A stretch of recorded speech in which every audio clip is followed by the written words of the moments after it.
Hello friends, welcome back to बायोमॉब biology. Hopefully आप लोग अच्छे होंगे। आप लोगों के आशीर्वाद और आप लोगों के प्यार की उससे मेरे चैनल पे 1K सब्सक्राइबर होने वाले हैं। ओनली 25 सब्सक्राइबर बचे हैं जो आप लोगों के प्यार से हो जाएंगे 1K।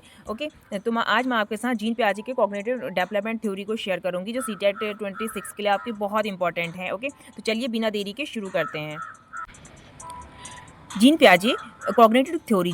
ये पूछा जाता है कि कॉग्निटिव थ्योरी किसने दी थी, तो किसने दी थी? जीन पियाजे ने दी थी। सबसे पहला क्वेश्चन है आपका, जीन पियाजे प्रसिद्ध स्विस वैज्ञानिक थे। ये भी पूछा जाता है कि ये कहाँ के वैज्ञानिक थे, तो एक स्विस वैज्ञानिक थे। उन्होंने बताया कि बच्चे ज्ञान को धीरे धीरे स्वयं बनाते हैं, केवल सुनकर नहीं सीखते। ओके, आपके एनवायरमेंट में जो भी चीजें हो रही होंगी बच्चे उनसे ज्यादा सीखते हैं। इसे ही संज्ञानात्मक विकास का सिद्धांत कहा जाता है।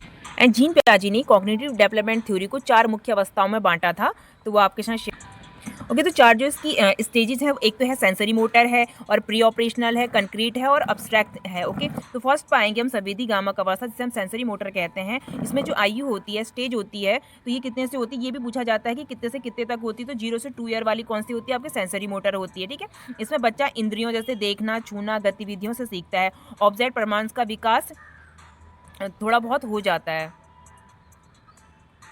मतलब ऑब्जेक्ट परमानेंस अगर नहीं भी है, हम उसे कह देंगे है, तो बच्चा मान लेता है उस चीज को।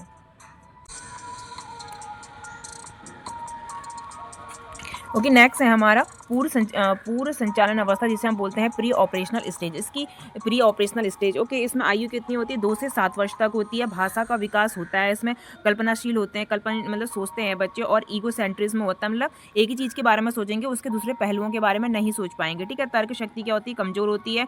और सिम्बॉलिक थिंकिंग होती है, प्रतीकात्मक सोच होती है।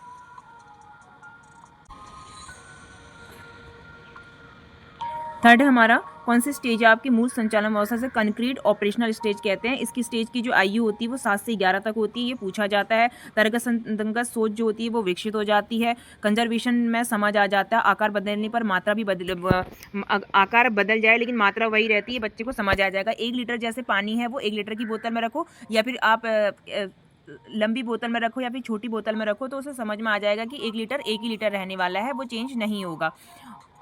और इसमें बच्चे की क्लासिफिकेशन कर लेते हैं। ओके, नेक्स्ट इसका एक क्वेश्चन भी है, आप देख सकते हैं। अकॉर्डिंग टू जीन पियाजे, children's thinking differ from adult is term rather than. तो वो क्या होता है कि काइंड में क्या होगा कि अलग सोच सकते हैं, बस अमाउंट क्या होगी उसकी सेम होगी। तो बी इज राइट आंसर इसलिए। ओके, क्योंकि बच्चे कम नहीं है, अलग तरीके से सोचते हैं बच्चे कम। और difference is qualitative not quantitative. जैसे जीन पियाजे के अनुसार बच्चों की सोच वयस्कों की तुलना में डैश भिन्न होती है कि ना। ओके, ना की यहाँ पर ना जरूर आएगा, तो प्रकार में। और उसका राइट आंसर क्या होगा आपका? प्रकार और मात्रा में। प्रीवियस में आपका भर भर के ये क्वेश्चन पूछा गया है कई बार।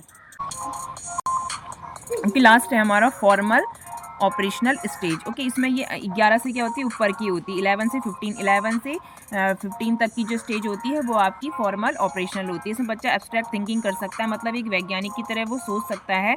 उसका जो चिंतन है वो अधिक लचीला हो जाता है, प्रभावी हो जाता है। ओके, कल्पना करता है, मतलब समस्या समाधान कर सकता है, वैज्ञानिक की तरह सोचता है। इसके मेन पॉइंट हैं